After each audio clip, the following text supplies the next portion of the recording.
Good morning, this is Chris, and today what we're going to do is install a Takegawa manual clutch on a 2022, I think, CT125. Now this will leave the centrifugal clutch still in place, but it's going to require that you use the clutch handle or the clutch lever to shift between gears. You'll be able to stop without killing the bike and go without the clutch if you want to, or rev the engine up, engage the clutch and then the centrifugal clutch, and then manually release the lever clutch.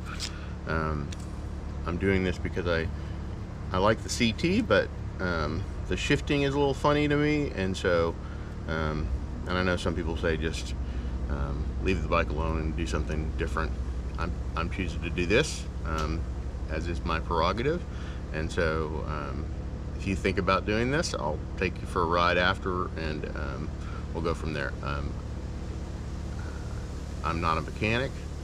I'm just an individual who likes to tinker, and so I hope you enjoy this.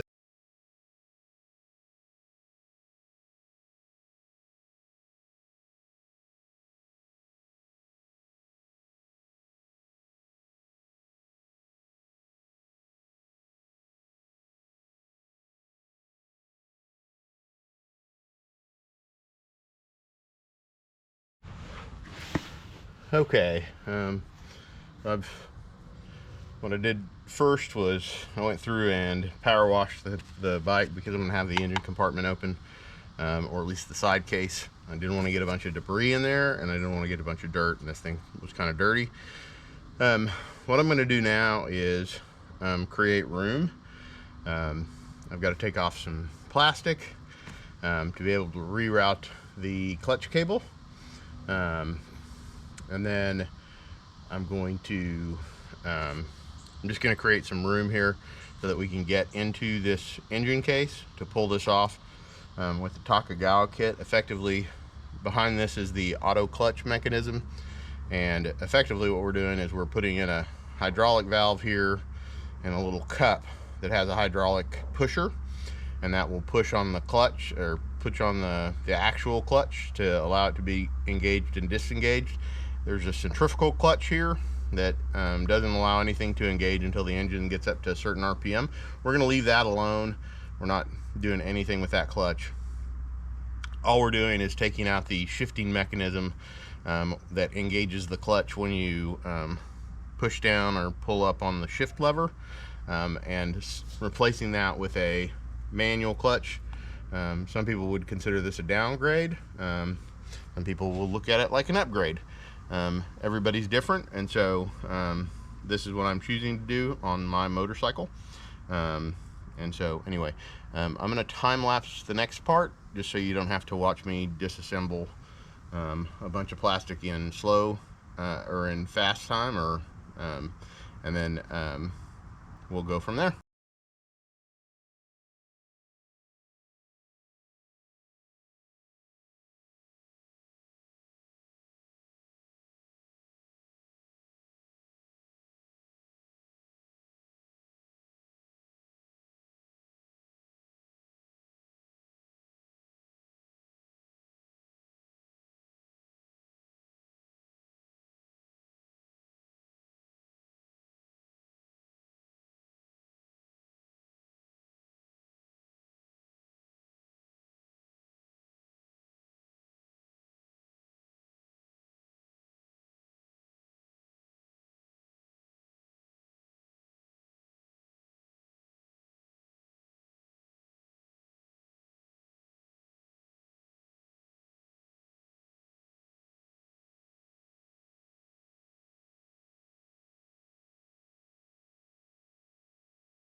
Okay, so I just went and watched Quantification's video. Shout out to him for removing the plastic, and there's quite a bit of pop rivets and screws. There's a few screws actually, which I was unaware of.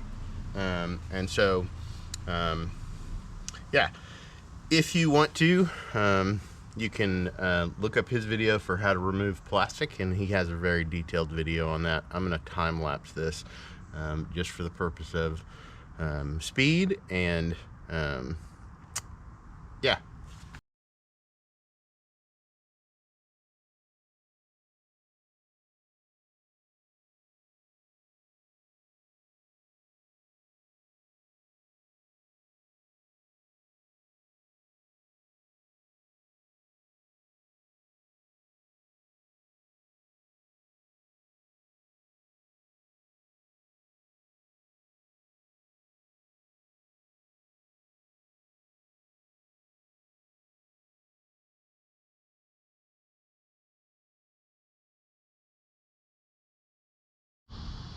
Okay, so I'm taking this main piece of plastic off, and there's like three little pop rivets here. They're kind of circle and circle, and I'm having real trouble getting that pop rivet to come. There's that second one. And so I'm using like a non-marring eBay tool or Amazon tool. There we go. And it just came apart. And so that's positive. I'm not going to worry about the other side, simply because I think my clutch routing is going to go up like this. And so I think I have access that I need to continue on. And so my next thing is to do an oil change. I've got a gold filter plug with the magnetic end on it. I'm going to put it on so that when we get to supporting the engine and taking this off, taking the foot stands off and the kickstand, and just making room to access this this side of the engine, we'll be able to we won't have oil popping.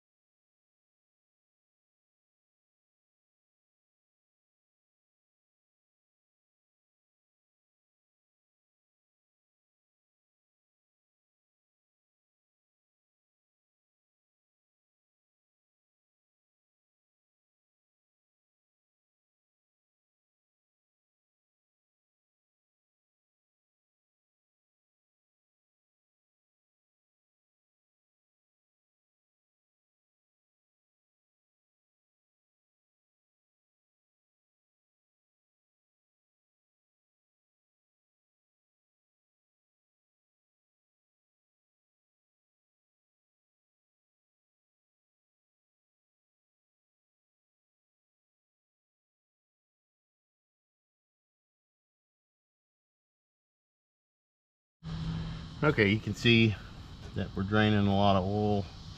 Should have probably started on the center stand, but you know, whatever. We're getting there. I'm not sure what that other plug was. I'll go look that up. But apparently that was not the engine oil plug, which I initially thought it might be. So hopefully I didn't do any damage there when I did that. Yeah. So what I've got is this new gold plug, and I'm not plugging anything except to say these are pretty good for simple engines that don't have a great oil filtration system, in that they collect all the metallic or the ferrous, anything that's magnetic. They'll collect these at the bottom of the pan there. It'll clump onto that, and then when you change your oil, you just pull that out and pull out those particles. It's easier than doing a whole system flush with diesel and all that good stuff. So anyway, cheap insurance. These are like 25. I think you can get them. You can get like cheap ones that are knockoffs. I just got this one because it's cheap insurance in my book. So anyway, I'll put the oil plug back in, and then I think the next thing I'm going to do is take the foot stand off, and we'll go from there.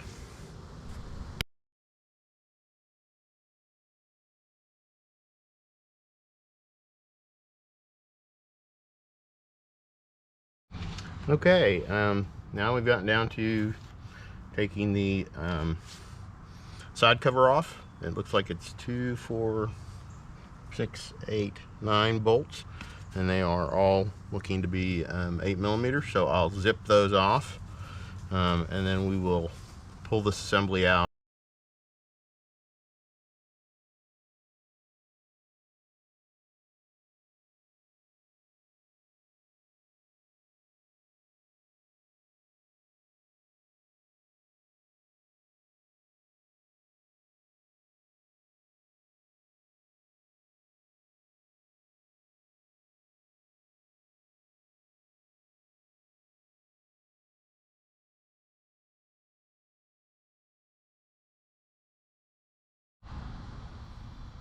Okay, so this is as far as we have to go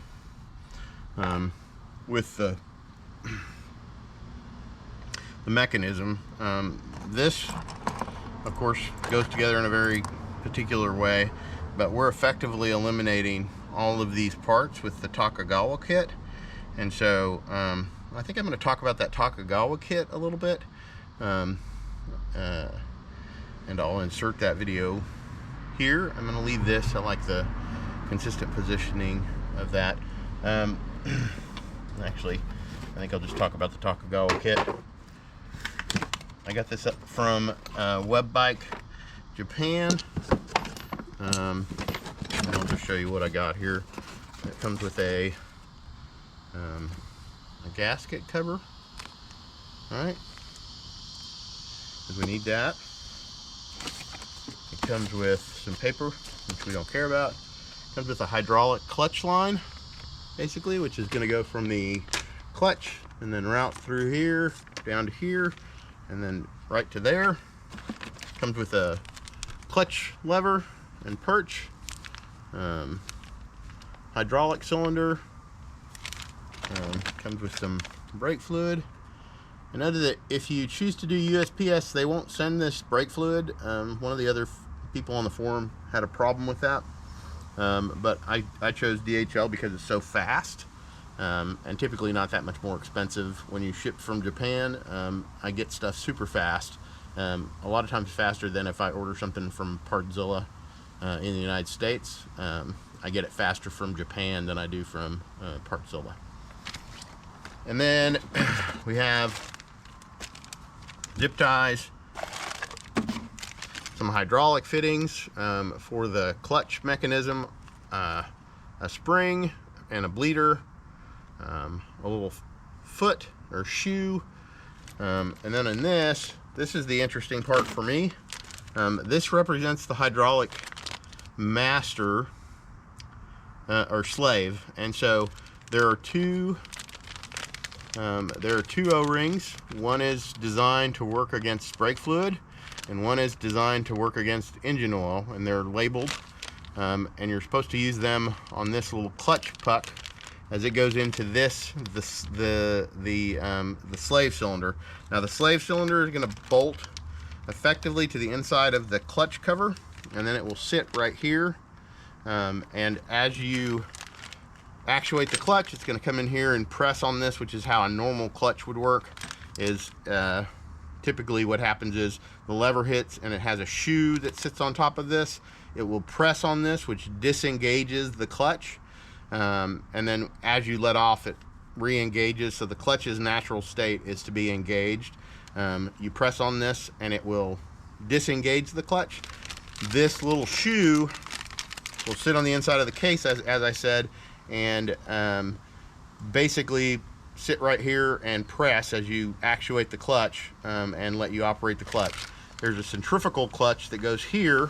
I'm not going to get into this or mechanically get into this, but effectively what's happening is there's a centrifugal clutch, and as the motor spins up, basically that clutch engages. And so this is how as you come to a stop, you lower the engine RPM, and this clutch disengages and allows you to do that. When you speed up the engine, this clutch re-engages, and then if you're in gear, you'll start moving again effectively. With this system, effectively what's happening is the centrifugal clutch will be in play most of the time as you're driving, and then when you need to shift gears, you're going to just manually shift the gears like you would on a normal because this clutch will still be at RPM and engaged, so it's as if it was not there. And so during the driving operation, this will be like a manual transmission. When you come to a stop, this clutch will disengage, and so in some respects it acts like, you know, in some advanced dirt riders will put in what's called a recluse clutch, which is effectively a centrifugal clutch, but that allows you to manually shift. So this is going to be similar to that, I imagine. I've never ridden one of those bikes, but anyway, I'm pretty excited about it. So the next part I'm going to show you is I'm going to go through these instructions and see if I can figure out what I'm supposed to do here, as far as O-rings and kind of tightening things up. As I get that kind of figured out, I will show you that. Okay. I need to charge my camera battery here, but I wanted to talk a little bit about this Takegawa. When you get it, it comes with instructions that are in Japanese, and so not incredibly useful, but they have good pictures on them. If you download that document, which you have to go to Takegawa's site and search for the part number, they have a manuals kind of section. And thank you to the forum member on the CT125 who kind of pointed all this out to me. You can take that and then download it and ask Google to translate it, and Google will translate it. And so you see here, this is the Google translated version of the Japanese instructions converted to English. And so you're able to kind of look through this and see what's going on. It talks about mounting the clutch, taking the assemblies apart, taking the plastic off, removing the shifter. They just say remove the shifter as opposed to taking the feet off of the thing. I think it's half a dozen one the other way. Lowering the clutch mechanism. Yeah, they show taking off the feet. And then they say on the inside of this case, there's something associated with this that we're going to reuse.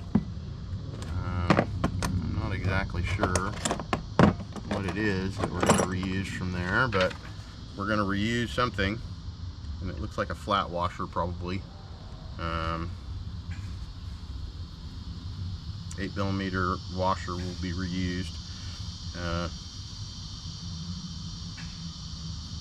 Shows taking apart the mechanism, and if you look here, it shows the mechanism and says not reused. So those are all the pieces that we have down here in the pan, and then it shows a picture of this clutch bucket being put together, a 12.5mm O-ring on the inside, an 8mm O-ring on the outside, and then this banjo fitting bolts through, and the cup basically sits on the inside here. So as we look at this,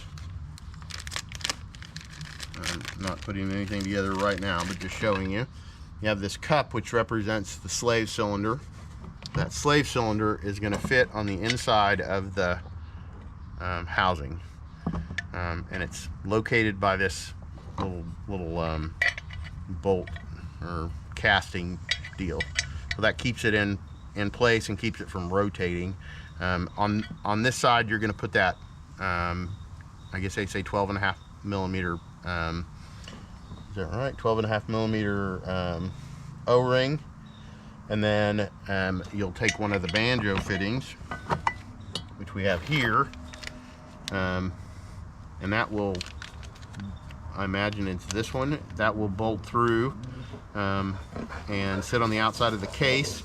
On the outside of the case, you'll have, oh, there's an O-ring there, and then I imagine with the bolt, if I can find it, there is a washer that will sit right there, and then that clamps that all together, and then you have a nice slave cylinder. On the inside of the slave cylinder, you'll have this puck. The puck comes with two O-rings, each designed, one designed for brake fluid and one designed for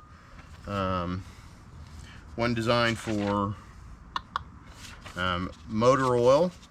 I imagine the brake one would probably take motor oil, but the motor oil one may not take brake. And so you're supposed to put those in a very specific way. If we look at this, you can see that it's got the spring here, the clutch release cylinder is what they're calling it.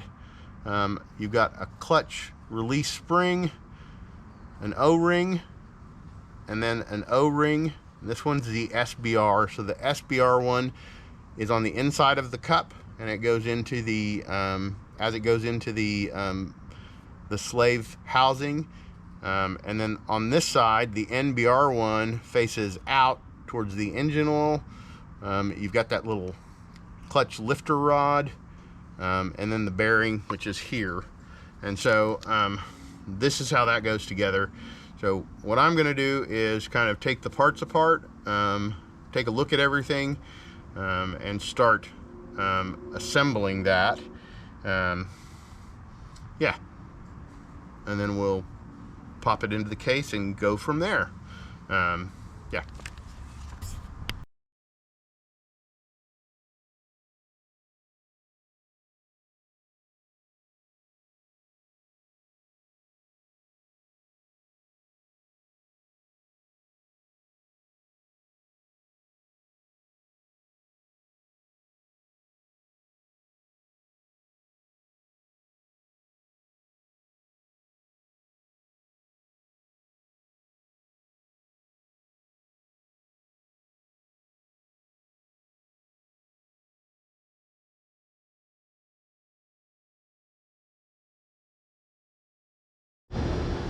So I just want to make a mental note here about this grip removal. This is the kind of stuff that slows projects down. Like if you're not prepared to kind of, or haven't ever done it before,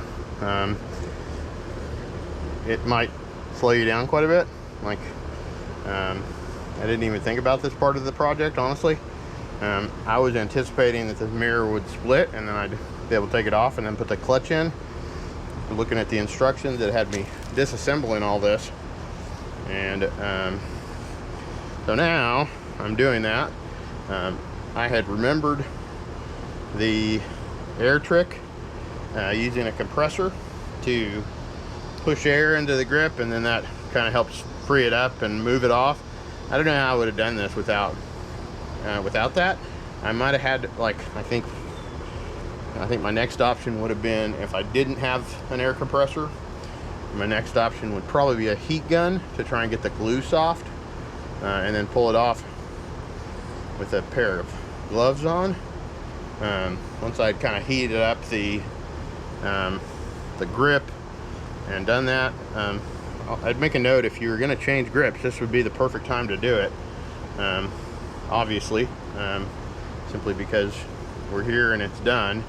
The grip is off, and so if I had another set of grips that I wanted to swap into, this would be a good time to do it.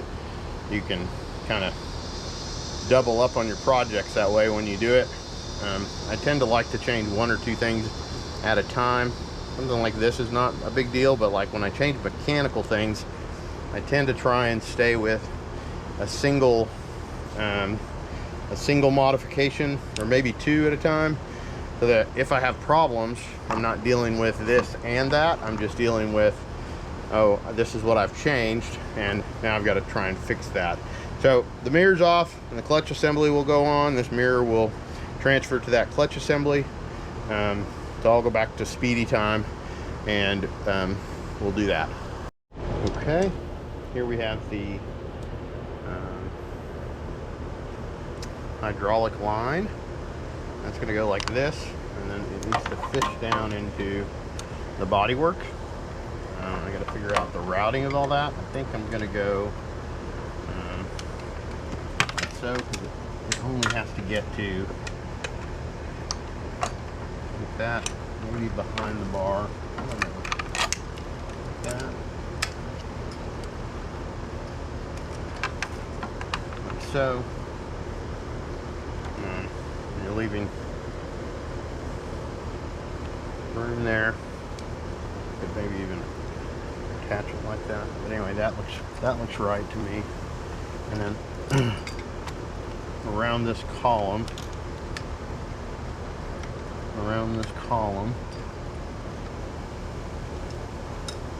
before we switch to the other side of the bike. Well, it's a little twisted right now. We'll figure that out. Untwist that. Just get that to go the correct way. Cross.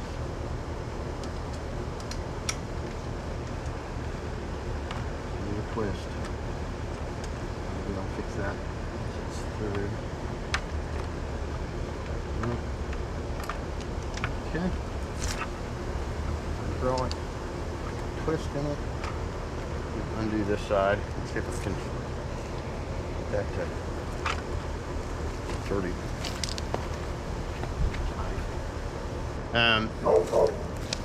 Okay, now I'm ready to install the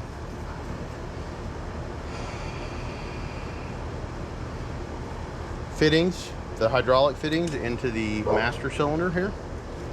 And that's just crush washer, aluminum crush washer, the fitting, aluminum crush washer, and then a bleed nipple,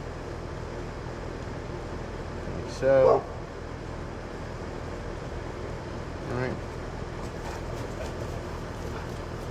Everybody knows, Roxy, it's fine. You're in charge. Okay, so now we're doing that to route the cable. That's going to live kind of somewhere down here. It's either going to go under or over this as we move closer to the, or maybe on the other side completely. I don't know. If I do it like that, yeah, if I do it like that, then I could do this on the other side. How long is that grip? I had to put that grip. See how that fits with where these things were. And then we can, that nipple's like, that bleeding nipple's like super hard to get to. Have to take the handguard off to get to that nipple. Or drill a hole and cut it off. Okay, so I'm looking for the. Here we have the slave, and I had put the wrong O-ring in. Too small. This is the right one, 12 millimeter, 12 and a half millimeters. And so I'm gonna put that there. If it's wanting to focus there, but anyway, that's the home for this. And I'm gonna bolt that in using that assembly. That's the O-ring that I just took out of this hole, and I think belongs on the end of that assembly, and that's what I'm gonna do. The routing, I'm not sure where it's gonna come out here, but obviously it ends up like right there, and so I'll figure that out once we get the case back on. So I think we're at the point where we can put the case back on. We've assembled this bad boy with the correct washers and or O-rings, and so it should be tight. So I'm just gonna snap this thing back into place, put the bolts in, and tighten everything up. Well, I've assembled the bolts onto the case, the crankcase cover. I want to say one thing about putting the crankcase cover back on. There's a bearing for the centrifugal clutch that's in the crankcase housing, and so when you go to put it on, it can be difficult to align all of that. I will say that you'd think you'd put the Kickstarter on and just kind of center off of the Kickstarter. The Kickstarter has a little bit of give in it, and so when you go to try and get the case aligned, you may have to kind of wiggle the Kickstarter shaft a little bit to get it to allow the bearing in the case to line up with the centrifugal clutch arm that goes into that bearing. And so let me flip this around, and then I'm going to say, okay, so this is the shaft you know, you'd think you just center on this. What you need to do is kind of wiggle it, and I found I had to kind of pull it a little bit this way in order to get in the center of this cover here, there is a bearing, a blind bearing, and so that goes to a shaft that comes off of the